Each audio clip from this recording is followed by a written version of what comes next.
Hey everyone, welcome into the Birdland Network, where we talk all things Orioles and Major League Baseball.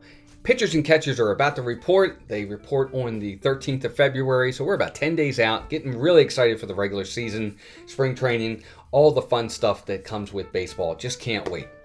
And I thought today I'd do a fun video as I give you my prediction for the starting lineups against lefties and righties for the Orioles heading into the season. Now, look, I get it. We haven't thrown a pitch, we haven't swung a bat, we haven't had a game. All of that, I get it, hasn't even happened yet. So a lot of this can change. But this is just a fun look for me as I kind of look at preliminary how I think the lineups are going to go for the Orioles, or how I feel they should go for the Orioles in the regular season, under the assumption that everything goes according to plan. Now, I get it. Performance, injuries, things like that are going to play a big factor into where everybody hits or doesn't hit in this lineup. But I just thought this would be a fun look to kind of get us started into the regular season. So let's get into it. But before we do that, if you are new here, please consider subscribing to the channel. Just hit that subscribe button and the bell notification. That way every time we go live or do a new video, you'll be notified. All right, so we're going to do our right-handed lineup first. In other words, our lineup against righties. So for me, the guy that I feel should be the leadoff hitter against right-handed pitching has to be Cedric Mullins. I think that Cedric needs to be the guy at the top of the lineup. He's got speed. He's going to steal bases. He stole 32 bases last year. Yes, he was a .234 hitter, but he had 18 home runs and 54 RBIs. I think he should be the leadoff guy against righties. I don't think it should be Gunnar Henderson. I think that we're wasting a lot of production with Gunnar at the top of the lineup. I really think that he should be further down in those more RBI positions where we really, really need him. I think a lot of folks always say, well, Gunnar can make it 1-0 just like that. Well, so can Cedric. Cedric hit 18 home runs last year. And Cedric's going to steal a lot of bases, going to score a lot of runs. But we got to get him there. And I think that Cedric, in my opinion, should be the leadoff guy for the Orioles against righties. He didn't have the great season last year. He had a 2.6 WAR, but I still think that ultimately he's a guy that can give us a lot of production at the top of the lineup. And it helps to make those other guys at the bottom of the lineup that much more important, in my humble opinion. So we're going to put Cedric at the top of the lineup against righties, batting first. Batting second, again, this is going to be, I think, to a lot of folks, very controversial, and they're probably not going to like it, but I think the number 2 guy in the lineup should be Jordan Westburg. I really like Westburg in the number 2 hole. And again, another guy, 18 home runs, 63 RBIs. He batted .264 last year. He lost a lot of time, 2 months to injury when he had his hand broken. But I love him here. He's a pitch-to-contact guy. He makes contact with the ball. He doesn't strike out a lot. His on-base percentage is good. He can hit home runs. He can drive guys in. He even stole 6 bases last year, which I think he probably would have stole more if he didn't miss, obviously, the last 2 months of the season. I really like Jordan Westburg in the number 2 hole. He's going to take pitches. He's a disciplined hitter. He's got pop. He can drive guys in. He hits for average a little bit. I just really love him in the number 2 hole for the Orioles. So against righties, I'm putting Jordan Westburg second. And that's where he's going to be for me. Now, number 3 in the lineup is going to be Gunnar Henderson. I love Gunnar as the number 3 hitter. He is the Eddie Murray of the current Orioles, in my opinion. I think he's the best hitter on the team. I always feel the best hitter should be in the number 3 hole.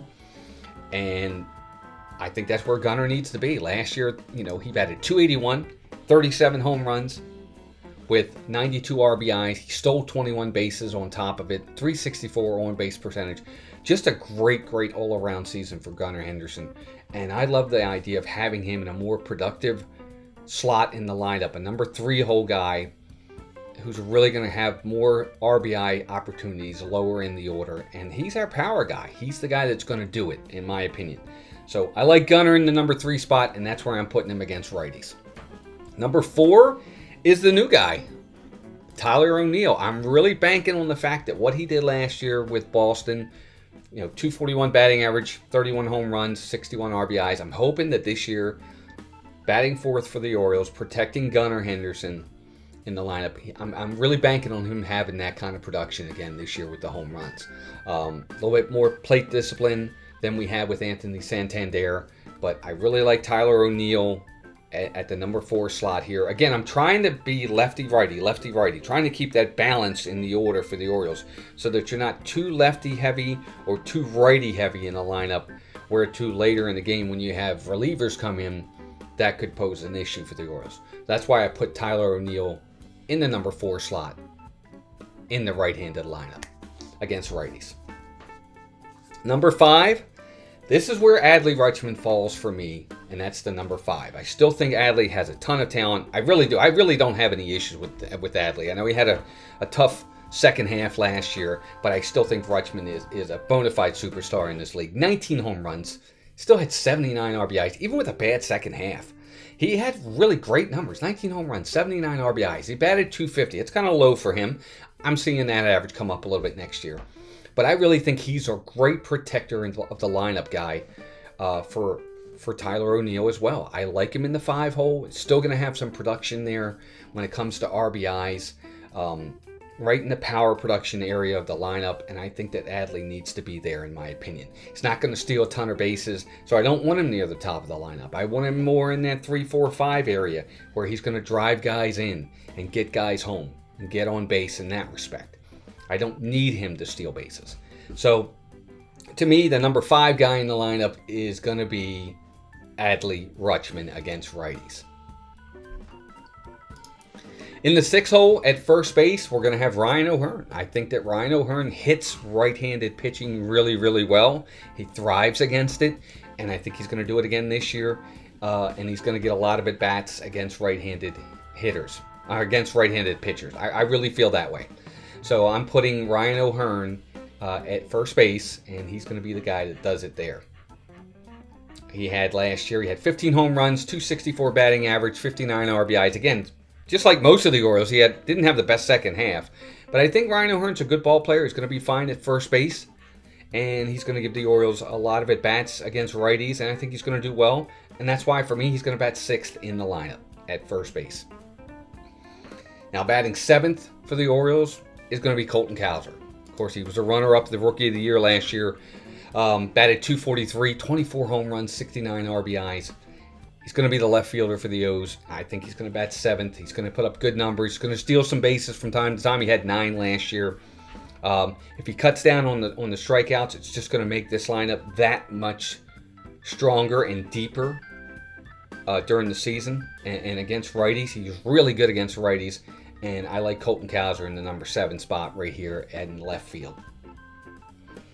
Batting 8th, it's going to be Heston Kjerstad. Kjerstad, for me, this is his season. This is his shot.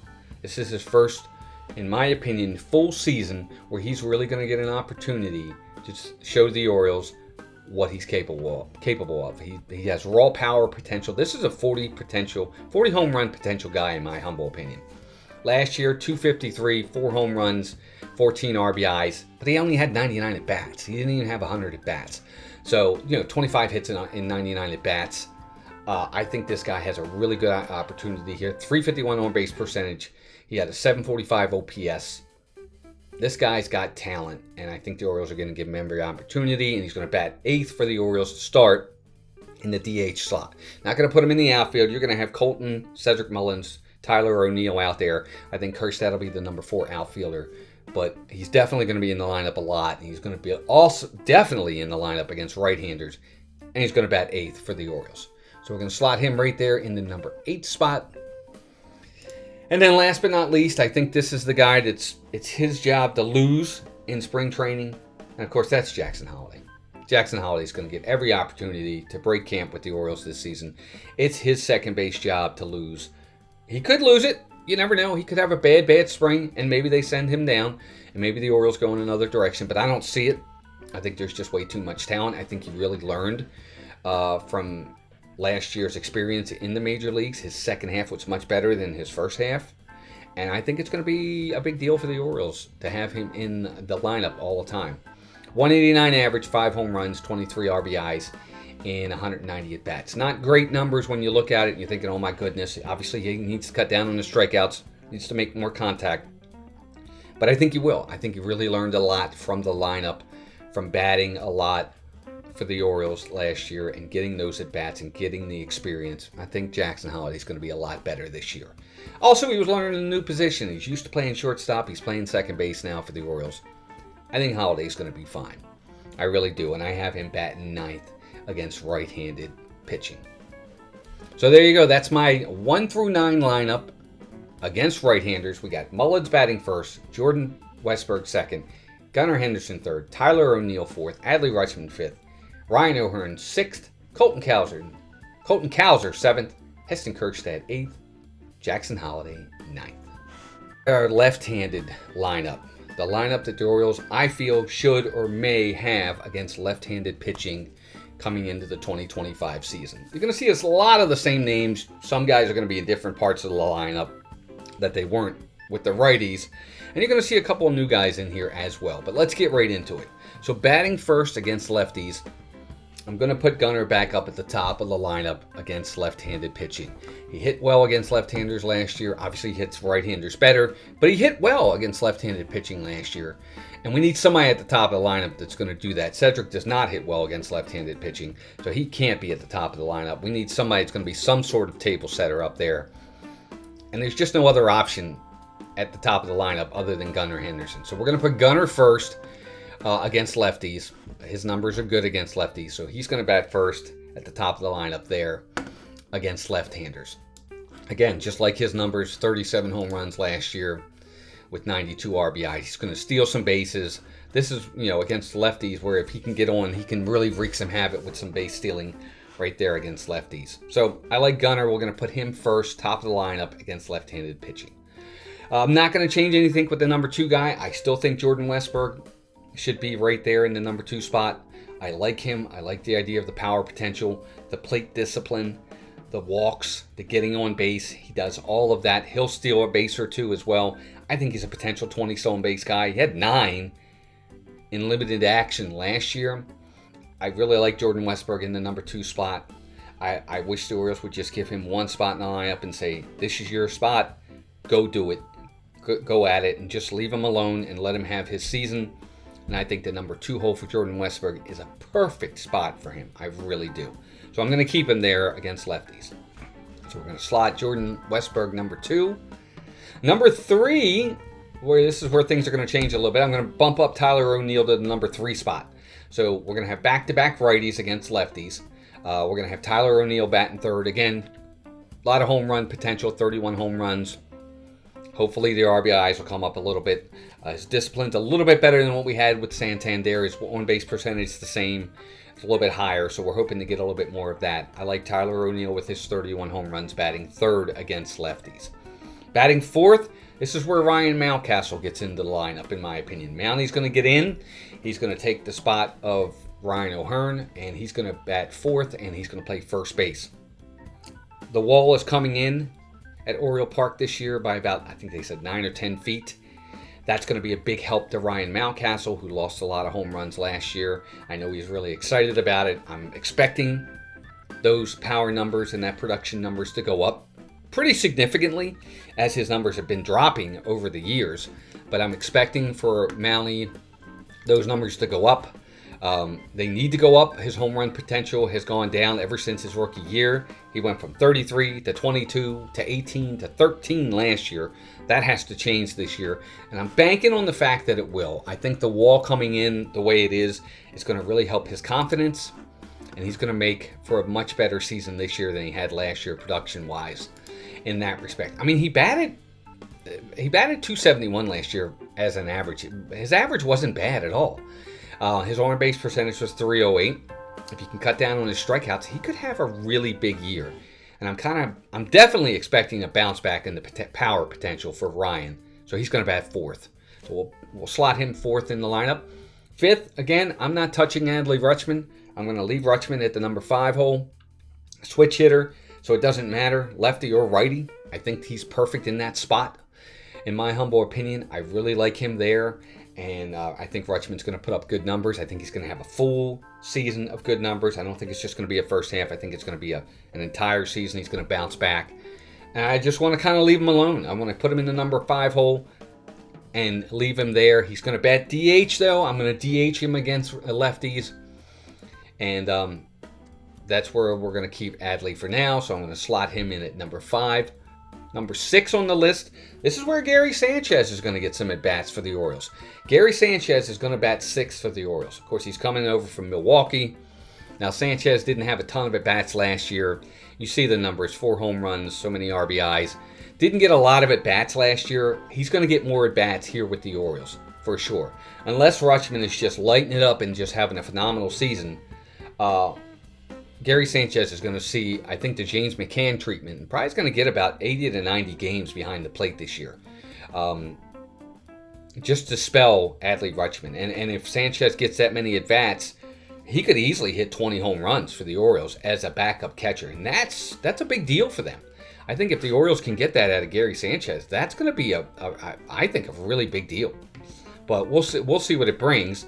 But I like the idea of Gary Sanchez having those numbers. 11 home runs last year, 37 RBIs. Extrapolate that over, double the at-bats he had last year. He could really have a productive time with the Orioles. And I think he will. I think he'll really benefit from this lineup. So I have Gary Sanchez batting 6th. Batting 7th, again, not going to move Colton Cowser against lefties. I'm going to keep him right there, 7th. Obviously, he needs to get better against lefties. But if he does, he's going to be a real productive player for the Orioles, better than he even was last year. But we're going to keep Cowser at the 7th spot in left field. Batting 8th is where Cedric's going to fall to in this lineup against lefties. He just doesn't hit lefties well. So I can't keep him at the top of the lineup against left-handers. So Cedric's going to fall all the way down to the 8th spot. But we need his defense. We need his speed. So he's going to stay in the lineup. He's going to stay in center field. And he's going to bat 8th for the Orioles here against lefties, so we'll slot him in the 8th spot. And now we're down to the number 9 slot. And number 9, for me, I'm still going to keep it as Jackson Holliday right now against left-handers. Now, his numbers last year against lefties were not good at all. But I think he's going to continue to get better against lefties. But I do think he'll sit against some really tough left-handers. So when you get those really tough, good left-handers on the mound, he's probably not going to play. That's when you might see Mateo or you might see a Ramon Urias. But those guys are going to have limited at-bats. I think they're just going to be late inning defenders, possibly pinch hitters, late in games. But to start the lineup, Jackson Holliday is going to be in. I think that they're going to give him every opportunity all year long to hit lefties and righties. But he'll get spells here and there against really tough lefties. And that's it. That's my lineups. That's my left-handed lineup. That's my right-handed lineup. And I think these lineups are pretty solid. I've given you my reasons why I feel that way, and now it's out to you guys. I want to hear from you. What do you think? What would you change? What would you not change? I want to hear from you in the comments. I would love to hear your comments, so let me know in the comments below what you think. What would you do different? I'd love to hear from you. And if you are new here, please consider subscribing to the channel. Just hit that subscribe button and the bell notification. And that's it. I hope you guys enjoyed the video. Kind of long, so if you made it this far, I appreciate you getting this far with me. But until next time, keep rooting for the O's or your team. And take care of yourselves and each other. Bye now.